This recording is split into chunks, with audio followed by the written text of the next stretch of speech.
RTP. Antes de hablar de Constitución, vamos a darle el paso a nuestro entrevistado de esta hora, 8:47 minutos, Carlos Tapia Palacio, subsecretario de Desarrollo y Competitividad. Vamos a hablar de un punto importante, ya luego de las manifestaciones que se registraron, justamente que fueron impulsadas por la CONAIE, cómo se reactiva la Sierra Norte y también cómo está el mercado turístico luego de un feriado y luego de lo que hemos vivido ya después de este paro nacional. Bueno, no nacional, focalizado. Bienvenido a la mañana en RTP, estimado Carlos. Gracias por acompañarnos. Buenos días, muchísimas gracias por la gentil invitación.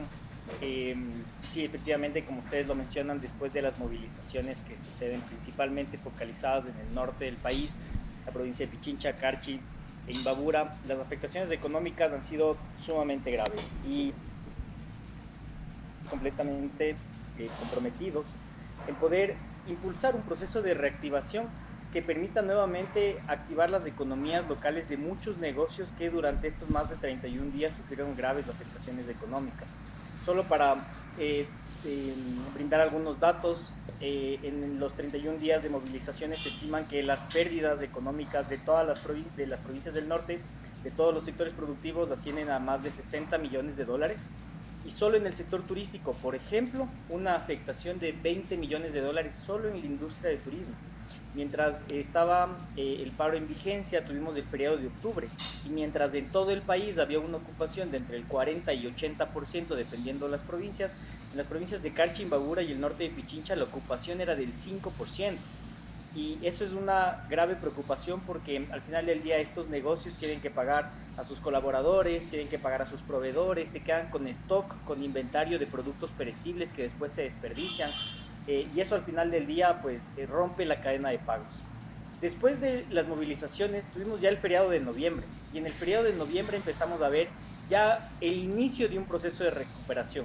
No podemos hablar de una recuperación completa aún porque las pérdidas ascienden a cerca de 20 millones de dólares, y por ejemplo en el paro en la provincia de Imbabura se generó una facturación de aproximadamente 2 millones de dólares, es decir, aún no se recuperan esos valores que las movilizaciones dejaron en afectación, pero sí es el inicio de ese proceso de reactivación.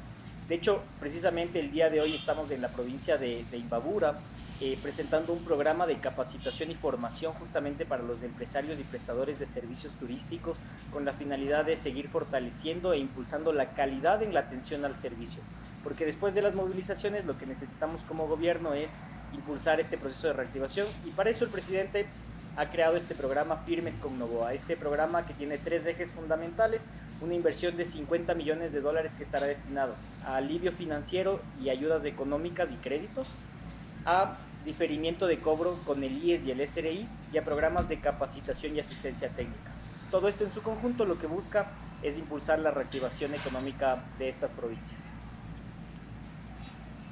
Bueno, hemos escuchado con atención lo que usted nos está explicando, y después de una crisis tan severa como tuvo la zona donde se produjeron con mayor intensidad las protestas de meses anteriores, del mes anterior, perdón, parecería que el gobierno está enfocado o está intentando una reactivación importante en esos sitios, ¿verdad?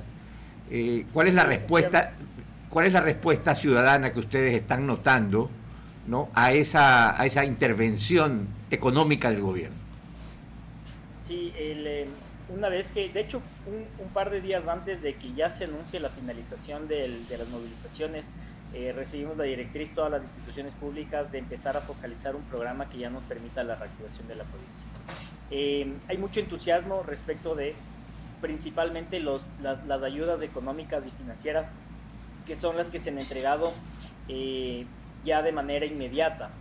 En el contexto del proceso de reactivación se están entregando los incentivos bono emprende, se llama, que es una asignación económica de $1,000 que se les entrega por una única vez a micro y pequeñas empresas, no solo del sector turístico, sino de todos los sectores productivos. Solo en la provincia de Imbabura se han entregado más de 4,000 incentivos económicos, lo que supone una inversión de cerca de $4 millones, superior a los $4 millones, en dinero efectivo que llega a las cuentas de los empresarios y emprendedores turísticos y de varios sectores productivos más, y que permiten justamente dinamizar la cadena de pagos y que ya les permite ajustarse o ponerse al día con sus trabajadores, con sus proveedores. Este tipo de iniciativas han sido muy bien acogidas por la ciudadanía. Sabemos que no es lo único que va a permitir recuperar todo ese monto perdido durante las movilizaciones, pero que sí genera un alivio importante porque le da liquidez a los empresarios y a los emprendedores, y eso es muy importante. Entonces hemos tenido una muy buena acogida de este proceso. Paralelamente, como les comentaba, tenemos también un programa de capacitación que el día de hoy estamos en la provincia de Imbabura ya entregando los primeros certificados de formación, porque desde el gobierno generamos una plataforma de capacitación que tiene más de 14 cursos virtuales completamente gratuitos para la ciudadanía. Tenemos cursos desde inglés y chino mandarín incluso, hasta cursos de administración, de emprendimiento, de manejo de redes sociales, de generación de contenido. Solo en estos 7 días que la plataforma ya ha estado operativa, en la provincia de Carchi, Imbabura y el norte de Pichincha tenemos más de 2.500 personas inscritas a los procesos de capacitación. Esto nos demuestra que la respuesta de la ciudadanía frente a estos programas que estamos focalizando, en primer lugar, han sido muy bien recibidos, y en segundo lugar, les está ayudando en este proceso, en el caso de alivios económicos y financieros, pues a reactivar su cadena de pagos y a promover su emprendimiento, pero también en el caso de capacitación y asistencia técnica a mejorar el servicio, a mejorar sus habilidades. Así que la recepción de la ciudadanía de estos programas ha sido muy positiva. Qué excelente, señor Tapia. Yo tengo una duda aquí. Usted nos habla de unos montos cerca de $50 millones, que es lo que el gobierno está colocando para resolver esta crisis. Sin embargo, esos $50 millones salen de un lado porque eran un gasto no planificado. ¿Cómo se financian estas ayudas y cómo se distribuye el impacto de este paro? Porque alguien paga la cuenta. Es correcto. Bueno, el financiamiento de estos alivios, de estos programas de alivio, están distribuidos de algunas formas. En primer lugar, tenemos recursos económicos directos que vienen del arca, de los recursos fiscales del Estado, del arca central del Estado. Otros recursos que son estimados o valorados en especies, es decir, por ejemplo, el día de mañana el Servicio de Rentas Internas y el IES generan un proceso de alivio financiero en el que reducen multas, recargos e intereses. Esos recursos que el Estado deja de percibir se suman dentro del monto de inversión, porque al final del día es otra forma de canalizar recursos que en este caso están en la figura de exoneraciones de recargos e intereses al programa. Entonces, la gran parte de estos recursos son recursos que provienen del arca fiscal del gobierno central y que se entregan de manera efectiva en recursos económicos a través de los incentivos o de créditos subvencionados a una tasa del 5% o del 7%. Los otros recursos son generalmente, que es una pequeña parte de estos fondos, que están destinados en la figura de compensaciones, diferimientos o exoneraciones tributarias de multas, recargos o de intereses. De esta forma se consolida el valor completo de inversión. Y justamente, o sea, a mí sí me preocupa un poco. ¿Por qué? Porque hubo este caos. La ciudadanía que trabajaba fue amenazada, hubo vandalismo, hubo agresión, destrucción. Nadie ha pagado eso, de los que fueron involucrados y los que realmente hicieron eso. ¿No sería también importante fortalecer a la ciudadanía ante estas amenazas y que pueda defenderse? Porque realmente, ¿qué derecho tienen el de desestabilizar una provincia, no dejar trabajar los derechos?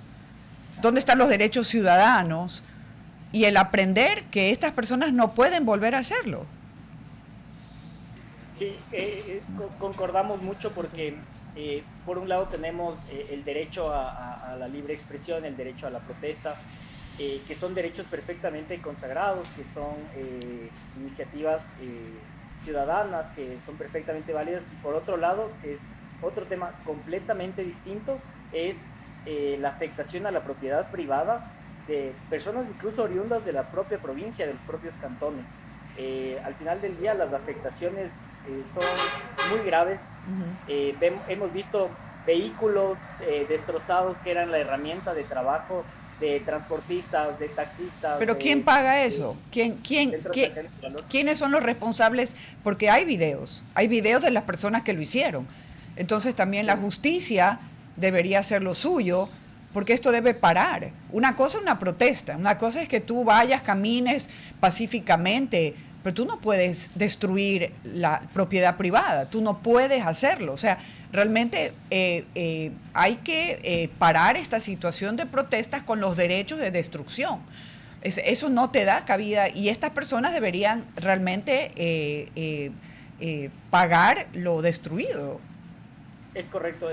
Tengo entendido que se están judicializando los procesos. Yo veía con mucho pesar en el contexto de las movilizaciones que una persona que se movilizaba en una moto, una señora... Sí, le clavaron una lanza. Había sufrido un impacto en su pierna y evidentemente la víctima presenta la denuncia correspondiente y las autoridades están haciendo cargo precisamente de las afectaciones. Entonces, en este caso, en el contexto de las movilizaciones, con la finalidad también de poder solventar el contexto del paro, se generan ciertas garantías para quienes evidentemente se encontraban en los procesos de movilización. Eso al final del día fue una carta de negociación que permitió que podamos resolver las movilizaciones. Sin embargo, en los casos de la afectación a la propiedad privada, un buen número de personas, no tenemos el dato exacto específicamente, pero evidentemente lo podemos levantar, pero un buen número de personas presentaron esta denuncia ciudadana y esos procesos están judicializando. Entonces, en este caso,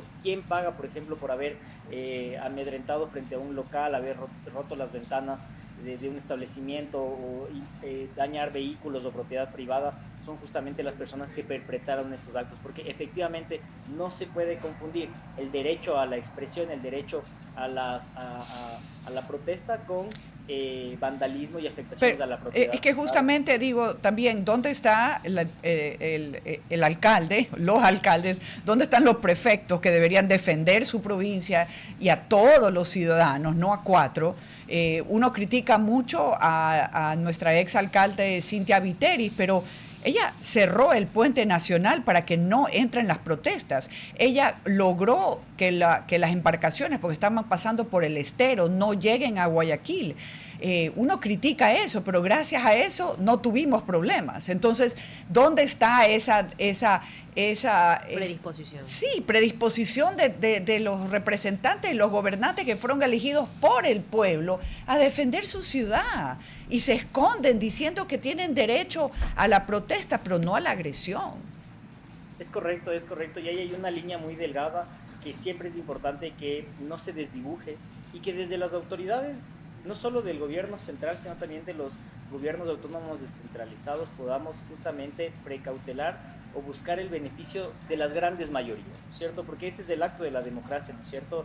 Liderar y trabajar pensando en las grandes mayorías sin evidentemente perder del norte también los intereses y los reclamos de los grupos más minoritarios. Pero, por ejemplo, una de las cosas que es importante rescatar en el contexto de las movilizaciones es el reaccionar del gobierno central. Por ejemplo, cuando se anunciaron movilizaciones que se estaban dirigiendo a la ciudad de Quito, se tomaron todas las precauciones necesarias con la finalidad de poder brindar la seguridad para que la capital del país, ¿no es cierto?, pueda mantener su actividad adecuada. O, por ejemplo, lo que pasó en La Tacunga cuando el presidente toma la decisión de movilizar la sede central del gobierno a la ciudad de La Tacunga, para tener primero una cercanía más con los grupos que estaban liderando las movilizaciones, pero también para poder resguardar los diferentes centros poblados que necesitan de la actividad cotidiana productiva para poder prosperar y que son extremadamente importantes en la economía local. Así que sí es una responsabilidad efectivamente de los diferentes niveles de gobierno.